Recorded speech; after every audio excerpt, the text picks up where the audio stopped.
नमस्कार। आप सभी स्टूडेंट्स का नव्या के एजुकेशनल प्लेटफॉर्म पर हार्दिक स्वागत है। जैसा कि आप सभी को पता है, अभी हम इंग्लिश ग्रामर के foundational chapter part of speech के बारे में स्टडी कर रहे हैं और आज हम एडवर्ब सीरीज में एक नया टॉपिक स्टडी करने जा रहे हैं जिसका नाम है एडवर्ब ऑफ प्लेस। इसे हिंदी में स्थान सूचक क्रिया विशेषण कहा जाता है। आपको हेडिंग से पता चल गया होगा कि आज का हमारा टॉपिक क्या है। टॉपिक बड़ा सिंपल है कि किसी भी वाक्य में स्थान से या जगह से जुड़ा कोई शब्द या उसके बारे में हम कोई जानकारी प्राप्त करें तो उसे हम हिंदी में स्थान सूचक शब्द कहेंगे और इंग्लिश में उसे एडवर्ब ऑफ द प्लेस कहा जाएगा। सबसे पहले आप इसकी हिंदी डेफिनेशन देखिए। जो शब्द क्रिया विशेषण के तौर पर यानी कि एडवर्ब के तौर पर किसी भी सेंटेंस में किसी भी जगह को या स्थान को परिभाषित करता है, अभिव्यक्त करता है, उसे हम हिंदी में स्थान सूचक क्रिया विशेषण शब्द कहेंगे। बस इस चीज का ध्यान रखना है कि जहां भी स्थान के बारे में बात हो, जगह के बारे में बात हो और उनको संबोधित करने के लिए जिस शब्द का प्रयोग किया जाता है उसे हम क्रिया विशेषण के तौर पर स्थान सूचक क्रिया विशेषण कहते हैं। अब आप इसको इंग्लिश के अकॉर्डिंग देखिए कि एक ऐसा एडवर्ब जो प्लेस को डिफाइन करता है, जो किसी भी जगह को डिफाइन करता है, उसको एड्रेस करता है, उसे हम इंग्लिश में एडवर्ब ऑफ द प्लेस कहते हैं। अब आप कुछ एग्जाम्पल देख सकते हैं। कुछ ऐसे एग्जाम्पल हमने आपके सामने यहाँ पर प्रेजेंट किए हैं ताकि आपको इजीली इस चैप्टर के बारे में अच्छी तरह से जानकारी मिल जाए। देखिए, पहला है हियर। हियर का मतलब होता है यहाँ। यहाँ ये एक समय को ये स्थान को दिखाने वाला शब्द है। देयर, देयर का मतलब वहां, ये भी जगह दिखाता है। अप ऊपर, इन नीचे, आउट बाहर, अवे दूर, डाउन नीचे, एवरीवेयर चारों तरफ, समवेयर कहीं और, किसी और, नोवेयर कहीं नहीं, एनीवेयर किसी भी जगह, किसी भी स्थान पर, अबो ऊपर, बिलो नीचे, फार दूर, नियर नजदीक, बैकवर्ड पीछे की ओर या पीछे, इनसाइड अंदर की तरफ, आउटसाइड बाहर की तरफ, आउटडोर बाहरी, इंडोर आंतरिक। तो आप देख सकते हैं हमने जितने भी शब्द यहाँ पर प्रयोग किए हैं, ये जाने अनजाने, डायरेक्टली इनडायरेक्टली, ये ओनली फॉर स्थान के बारे में बात करते हैं, जगह के बारे में बात करते हैं। ये डायरेक्टली उस जगह पे जाके सेट हो जाते उस जगह पे जाके सेट हो जाते हैं जहां हमें ये दिखाना होता है कि भाई ये जगह है और ये क्रिया से संबंधित है। तो उस चीज को दिखाने के लिए हम इन शब्दों का प्रयोग करते हैं। तो उम्मीद करता हूं अभी तक आपको इसकी डेफिनेशन और इसके एग्जाम्पल अच्छी तरह समझ में आ गए होंगे। अब आप देखिए हम इनका प्रयोग कैसे करेंगे, क्योंकि प्रयोग करना सबसे ज्यादा इंपॉर्टेंट होता है। आपने एग्जाम्पल देख लिए, डेफिनेशन देख ली, उम्मीद करता हूं कि यहां तक आपको 50% नॉलेज मिल गया होगा, लेकिन हमें नॉलेज 100% चाहिए। तो उसके लिए हमें इनको पर एक को एग्जाम्पल के साथ में समझना पड़ेगा, तभी आपका टॉपिक अच्छी तरह से क्लियर हो पाएगा। तो चलिए शुरुआत करते हैं। आपके सामने पहला एग्जाम्पल है, आई एम राइटिंग हियर, मैं लिख रहा हूं। ये प्रेजेंट कंटिन्यूस का प्रेजेंट कंटिन्यूस टेंस का सेंटेंस है, इसे ध्यान से देखिएगा। आई एम राइटिंग, मैं लिख रहा हूं। यहां, मैं यहां लिख रहा हूं। यहां एक जगह हो गई, ये यहां पे प्लेस को डिफाइन कर रहा है, ठीक है ना। इसी तरह से ही लिव्ड देयर, वह वहां रहता था, वहां, वो भी एक जगह हो गई।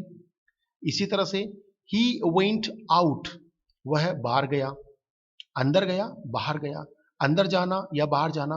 तो मैंने उसको लोकेट कर दिया। किसको लोकेट किया? प्लेस को, यानी जगह को लोकेट कर दिया। बाहर गया, तो बाहर भी यहां पर प्लेस से जुड़ा शब्द है, यहां पर ये प्लेस को डिफाइन कर रहा है। इसी तरह से आई सर्च्ड हिम एवरीवेयर, मैंने उसे हर जगह ढूंढा। मैंने उसे हर जगह ढूंढा, यानी कि जो ढूंढने का स्थान है उसके बारे में बात कर रहे हैं, हर जगह। इसी तरह से आई लुक्ड अप, मैंने ऊपर देखा, यहां पर ऊपर भी स्थान है। ही वॉज स्टैंडिंग इनसाइड, वह अंदर खड़ा था या अंदर खड़ा हुआ था। सी वॉज वेटिंग आउटसाइड, वह बाहर की तरफ इंतजार कर रही थी, बाहर की तरफ, तो वो भी जगह हो गई। इसी तरह से थीफ रेन अवे, चोर भाग गया, चोर दूर भाग गया, तो दूर भाग गया उसके लिए हमने अवे का प्रयोग किया, तो अवे भी यहां पर प्लेस को दिखा रहा है, जगह को दिखा रहा है। इसी तरह से there was nowhere, there was nowhere water, पानी कहीं नहीं था। मान लीजिए हम पानी को सर्च कर रहे हैं, पानी को ढूंढ रहे हैं, अब पानी कहीं नहीं है, हमने ढूंढा उसको लेकिन हमें कहीं नहीं मिला, तो कहीं नहीं मिला वो भी एक जगह हो गई, तो ये उसके लिए उसको एड्रेस कर रहा है।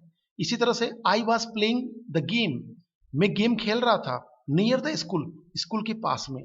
मैं गेम खेल रहा था पर कहाँ खेल रहा था, स्कूल के पास में, तो यहाँ पर नियर यानी कि पास को दिखा रहा है, पास की लोकेलिटी के लिए यूज हो रहा है।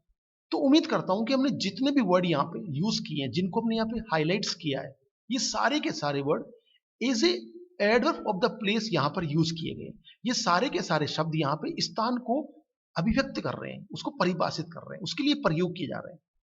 ठीक है, अब आप देखिए इनके बीच में कॉम्बिनेशन, क्योंकि सबसे बड़ी चीज है कि हम जब भी कोई चैप्टर बनाते हैं ना, तो उसका कॉम्बिनेशन होना बहुत जरूरी होता है। जब तक आपका उस टॉपिक का उस मैटर के साथ में, उस कंटेंट के साथ में कोई कॉम्बिनेशन नहीं होगा, तो हमारे चैप्टर को समझने कोई मतलब नहीं रहता है। तो आपको ये चीज समझना है कि हमने आखिर इस प्लेस के तौर पे जो भी शब्द प्रयोग किए, क्यों किए, आखिर इनका इनका इस सेंटेंस के साथ में क्या रिलेशनशिप है, वो हमें पता होना चाहिए। तो इसीलिए मैं आपको अब एक एक सेंटेंस को समझाता हूं, उसे ध्यान से देखिए। जैसे मैंने कहा आई एम राइटिंग, मैं लिख रहा हूं, ठीक है ना, लिख रहा हूं, तो क्रिया क्या है, लिखना। यहां पे वर्ब क्या है, लिखना। पर लिख कहां, लिखा कहां, लिख कहां रहा हूं, तो मुझे कहां, मुझे उसको मल्टीप्लाई करना है, मुझे वेयर से मल्टीप्लाई करना है। तो मैंने वेयर मल्टीप्लाई राइट, कहां लिख रहा हूं, यहां, तो मुझे आंसर मिल गया यहां, जगह मिल गई। लिव्ड, अब इसको आप देखिएगा, वेयर मल्टीप्लाई लिव, कहां रहता, देर यानी वहां। वेयर मल्टीप्लाई वेंट, कहां गया, आउट, बाहर की तरफ। सर्च, वेयर मल्टीप्लाई सर्च, मैंने कहां ढूंढा, एवरीवेयर। वेयर मल्टीप्लाई लुक, कहां देखा, ऊपर। वेयर मल्टीप्लाई स्टैंडिंग, कहां खड़ा था, इनसाइड, अंदर की तरफ। वेयर मल्टीप्लाई वेटिंग, इंतजार कर रहे थे, कहां इंतजार कर रहे थे, बाहर की तरफ। वेयर मल्टीप्लाई रेन, दौड़ा, कहां दौड़ा, अवे, बहुत दूर। वेयर मल्टीप्लाई नो वेयर, अब आपको वेयर को मल्टीप्लाई करना है वाटर से, कहां था पानी, कहीं नहीं था। I was playing the game, where multiply playing, game कहां खेल रहे थे, नियर द स्कूल, स्कूल के पास में। तो आप देख सकते हैं हमने वर्ब को डायरेक्टली, वर्ब को यहां पे वर्ब क्या है, writing, live, went, search, looked, standing, waiting, rain, no sorry, watch, and यहाँ पे देख सकते लास्ट के सेंटेंस है प्लेइंग। तो आप देख सकते हैं सारे सेंटेंस में हमने इनको वेयर से मल्टीप्लाई किया, तो मैं डायरेक्ट आंसर मिल गया जगह यानी स्थान। और यहाँ पे स्थान को संबोधित करने वाले जितने भी शब्द है, इनको हम इंग्लिश में एडवर्ब ऑफ द प्लेस कहते हैं, और इन्हें हिंदी में स्थान सूचक क्रिया विशेषण कहा जाता है। उम्मीद करता हूं यहां तक आपको अच्छी जानकारी मिल गई होगी। लेकिन हमें एक चीज समझाना बहुत जरूरी है कि यहां पर हमने इन एग्जाम्पल के अंदर कुछ ऐसे एग्जाम्पल भी हैं जिनको हमने प्रयोग किया है, लेकिन वो कभी कभी प्रीपोजिशन के तौर पे भी प्रयोग किए जाते हैं। हालांकि हमने प्रीपोजिशन का चैप्टर अभी तक नहीं बनाया है, लेकिन हम जब भी प्रीपोजिशन बनाएंगे तब इसके बारे में हम आपको डिटेल से समझाएंगे। लेकिन मैं अभी आपको जनरली समझा रहा हूं कि ऊपर दिए गए कुछ एग्जाम्पल, यानी यहाँ जो आपके सामने एग्जाम्पल दिए हुए ना, इन एग्जाम्पल में से कुछ एग्जाम्पल जैसे कि अप यानी ऊपर, डाउन नीचे, बिलो नीचे, अबो ऊपर, इन अंदर, विदाउट यानी के बिना। तो इन शब्दों को हम कभी कभी प्रीपोजिशन के तौर पे, हम इनको प्रीपोजिशन के तौर पर भी वाक्य में प्रयोग करते हैं। ठीक है, आप इनको एडवर्ब के तौर पर भी, एडवर्ब के तौर पर भी इसको प्रयोग कर सकते हैं, लेकिन कभी कभी आप इनको प्रीपोजिशन के फॉर्मेट में भी यूज कर सकते हैं। इस चीज का आपको ध्यान होना चाहिए। मैं आपको एक एग्जांपल देके समझाता हूं, वहां आपकी जानकारी क्लियर हो जाएगी। हमारे सामने दो एग्जाम्पल है, कम इन, ये पहला एग्जाम्पल है। दूसरा एग्जाम्पल है ही लिव्स इन सिटी। अब पहले का हिंदी में होता है अंदर आइए, अंदर आइए, है ना, इनका मतलब अंदर और कम का मतलब आना। अब दूसरा सेंटेंस देखिए, ही लिव्स इन सिटी, वह शहर में रहता है, वह शहर में रहता है। अब जो पहला सेंटेंस है वो इंपेरेटिव है, इंपेरेटिव मतलब आदेशात्मक है, यानी यहाँ पे आपको आदेश दिया जा रहा है, कम इन, अंदर आइए।